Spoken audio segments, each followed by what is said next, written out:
In this tutorial, I'm going to introduce you guys to form basics. Whenever you go to a web page and you enter in some data, like whenever you go to Facebook, you type in your username and password, or whenever you go to Google and you type in something to search for, you are using what is called a form.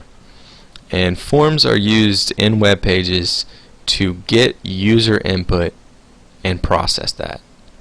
So in this tutorial, what I'm going to show you how to do is create your own form that is going to get a username and a password, and it's going to submit it to a file. There's some key concepts to understand about how forms work, so you'll understand exactly what's going on. Whenever you fill out something and you submit it, you're sending it off to a server-side script, like a JavaScript or some sort of PHP code or some Code Fusion or some ASP. A server-side technology is going to take your user input and it's going to process it. It's going to put it into a database, or it's going to check it against a database, or it's going to do something with it, and then it's going to tell the browser where to continue from there. So now that you understand sort of what forms are used for and how they're used, I'm going to show you how to create your own.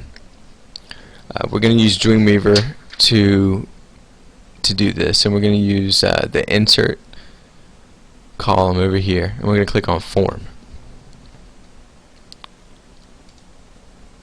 It pops up with this window, and it gives us a few options of what we want to do with our form. The action is the actual file that we are going to send our data to.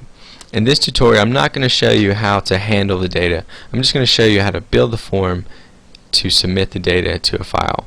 So the file that I'm going to type here doesn't actually exist, but in future tutorials I will show you how to use PHP to handle some form data. So I'm just going to say sample handler.php,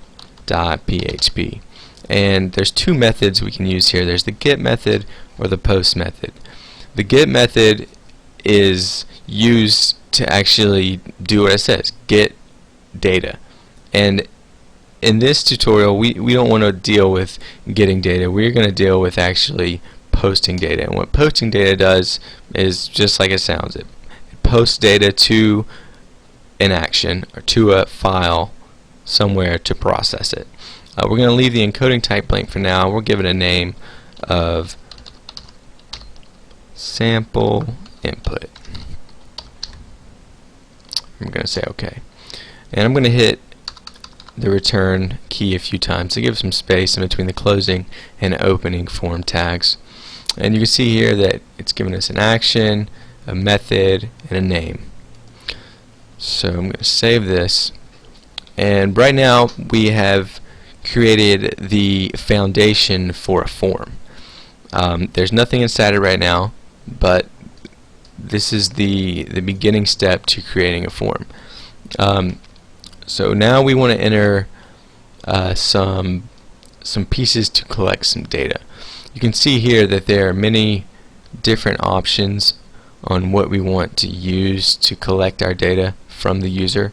In this specific example, we are going to use a text field. So you can see here that it pops up with this window that gives us some options on what we want to do and what we want to use our text field for. We can use it as just text, a password, the radio and checkbox, and image and file and hidden. Those don't matter for this specific example. So we're just going to leave text, and we're going to call this text field username. And I'm going to show you what value is, but usually you would leave this blank. But I'm just going to type this in just so you can see. This is a value, and what that's going to do is it's going to put some text inside of the text field itself when the page is loaded. You could say, actually, let's say enter username. That way it'll tell the user what they need to do. And we're going to give it a size of 30 and a max length of 30. The max length that is used to set a max amount of characters that are able to be input into this specific text field. So we're going to say OK, and we can see that it has inserted this inside of our form for us to use. So now we're going to repeat the same thing with a little twist. So go and click on text field again, and at your type this time, choose password. And what that's going to do is it's going to hide the text that is being typed inside of our text field. So we're going to give it a name of password. We're going to give it a size of 30 again, and we'll say max length is going to be 30 as well. So what we have here is two input form items. One is of type text, and one is of type password. So I'm going to save this. I'm going to run it in our browser so you can see what's going on here. So you can see the value is enter username, and here is the password text field. And you can type a password in and it's going to be hidden. So you can just type some text and you can see that that is hidden. And so you can see that we have our text fields, but if a user is just coming to this page, they don't know exactly what is going to be done with these text fields, so we're going to give these a label.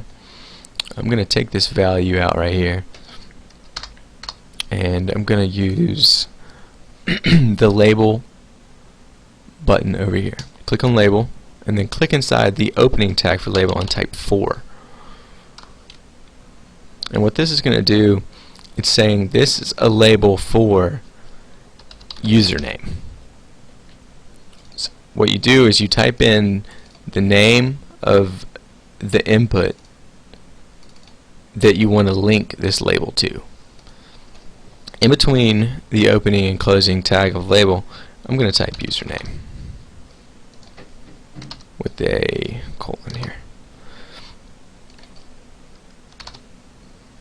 And now I'm going to repeat the same process for the password. I'm going to say label for password, and I'm going to put password. I'm going to run this so we can see what it looks like in our browser. And now we have created a form that allows us to input a username with a password. Now, we have the text inputs and we have the labels, but we don't have a way to actually say, okay, I'm done. Now I want to submit. So we need a button that's going to allow us to submit this data to this action right here.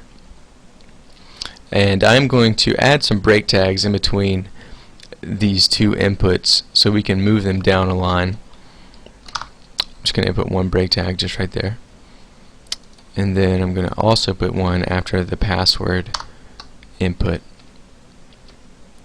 And now I'm going to go over here to button, and I'm going to make this type a submit. And we don't need to give it a name or a value. I guess we could give it a value. We could say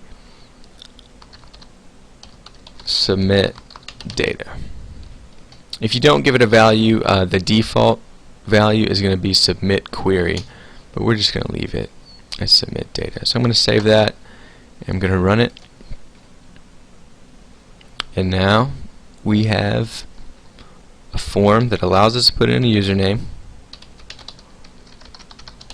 and it allows us to put in a password, and it also allows us to submit it to a file that doesn't exist right now, but if this file did exist, it would have some PHP code inside of it to handle the data that we submitted.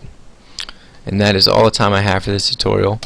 Continue watching and we will go through some more form elements, and we will check out exactly what can be done with some more advanced form elements other than text fields.